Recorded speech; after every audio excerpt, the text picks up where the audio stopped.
ಸಮಸ್ತ ಕರ್ನಾಟಕದ ಎಲ್ಲ ಜನತೆಗೂ 135ನೇ ಡಾಕ್ಟರ್ ಬಿಆರ್ ಅಂಬೇಡ್ಕರ್ ಜಯಂತಿಯ ಹಾರ್ದಿಕ ಶುಭಾಶಯಗಳು. ಶುಭ ಕೋರುವವರು ಮುನಿಕೃಷ್ಣ ತಮ್ಮಯ್ಯ, ಸಂಸ್ಥಾಪಕ ಅಧ್ಯಕ್ಷರು, ವಾಲ್ಮೀಕಿ ಗ್ರಾಮೀಣ ಸಹಕಾರ ಸಂಘ ನಿಯಮಿತ, ಕೆವಿಎನ್ ಕಾಂಪ್ಲೆಕ್ಸ್, ಹಳೆ ಬಸ್ ನಿಲ್ದಾಣ, ದೇವನಹಳ್ಳಿ. ಸಮಸ್ತ ನಾಡಿನ ಜನತೆಗೆ 135ನೇ ಡಾಕ್ಟರ್ ಬಿಆರ್ ಅಂಬೇಡ್ಕರ್ ಜಯಂತಿಯ ಶುಭಾಶಯಗಳು. ಶುಭ ಕೋರುವವರು ಶ್ರೀನಿವಾಸ್, ಬೂದಿಗೆರೆ ಗ್ರಾಮ ಪಂಚಾಯಿತಿ ಸದಸ್ಯರು ಹಾಗೂ ಕಾಂಗ್ರೆಸ್ ಮುಖಂಡರು. ನಮಸ್ಕಾರ ವೀಕ್ಷಕರೇ, ಆರ್ಆರ್ ಕನ್ನಡ ನ್ಯೂಸ್ಗೆ ಸ್ವಾಗತ. ನಾನು ಮೋಹನ್. ಆಂಧ್ರ ಪ್ರದೇಶದಲ್ಲಿ ಭೀಕರ ರಸ್ತೆ ಅಪಘಾತವೊಂದು ಸಂಭವಿಸಿದ್ದು, ಹೈಕೋರ್ಟ್ ಹಿರಿಯ ವಕೀಲ ಸಾವನ್ನಪ್ಪಿರುವ ದುರ್ಘಟನೆ ನಡೆದಿದೆ.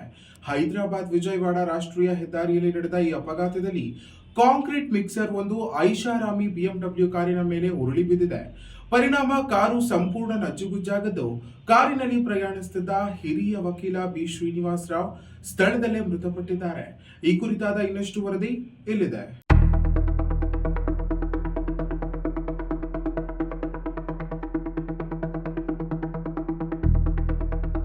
ಆಂಧ್ರ ಪ್ರದೇಶದ ಅಮರಾವತಿ ಸಮೀಪದ ಹೈದರಾಬಾದ್ ವಿಜಯವಾಡ ಹೆದ್ದಾರಿಯಲ್ಲಿ ಈ ದುರ್ಘಟನೆ ನಡೆದಿದ್ದು, ಕಾಂಚಿ ಕಾರ್ಚಾಲ ಮಂಡಳದ ಕೀಸರ ಟೋಲ್ ಪ್ಲಾಜಾ ಬಳಿ ಕಾಂಕ್ರೀಟ್ ಸಾಗಿಸುತ್ತಿದ್ದ ಟ್ಯಾಂಕರ್ ಏಕಾಏಕಿ ನಿಯಂತ್ರಣ ಕಳೆದುಕೊಂಡು ಬಿಎಂಡಬ್ಲ್ಯೂ ಕಾರಿನ ಮೇಲೆ ಉರುಳಿ ಬಿದ್ದಿದೆ.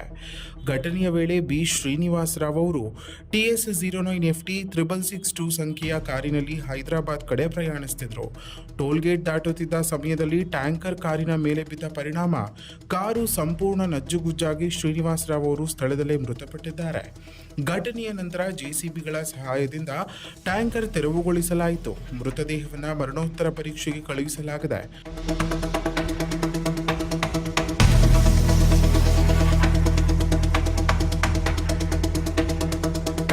ಪ್ರಾಥಮಿಕ ಮಾಹಿತಿಯ ಪ್ರಕಾರ ಟ್ಯಾಂಕರ್ ಬ್ರೇಕ್ ವೈಫಲ್ಯದಿಂದ ನಿಯಂತ್ರಣ ಕಳೆದುಕೊಂಡಿರುವ ಸಾಧ್ಯತೆ ವ್ಯಕ್ತವಾಗಿದೆ.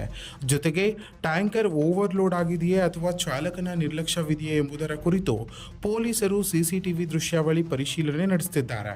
ಸ್ಥಳಕ್ಕೆ ವಿಜಯವಾಡ ಪೊಲೀಸರು ಭೇಟಿ ನೀಡಿ ಪರಿಶೀಲನೆ ನಡೆಸಿದ್ದು, ಅಪಘಾತದ ನಿಖರ ಕಾರಣ ಪತ್ತೆಗೆ ತನಿಖೆ ಮುಂದುವರೆಸಿದ್ದಾರೆ. ಇನ್ನಷ್ಟು ಸ್ಥಳೀಯ ಮಾಹಿತಿಗಾಗಿ ನಮ್ಮ RR ನ್ಯೂಸ್ ಕನ್ನಡವನ್ನು ಸಬ್ಸ್ಕ್ರೈಬ್ ಮಾಡಿಕೊಳ್ಳಿ.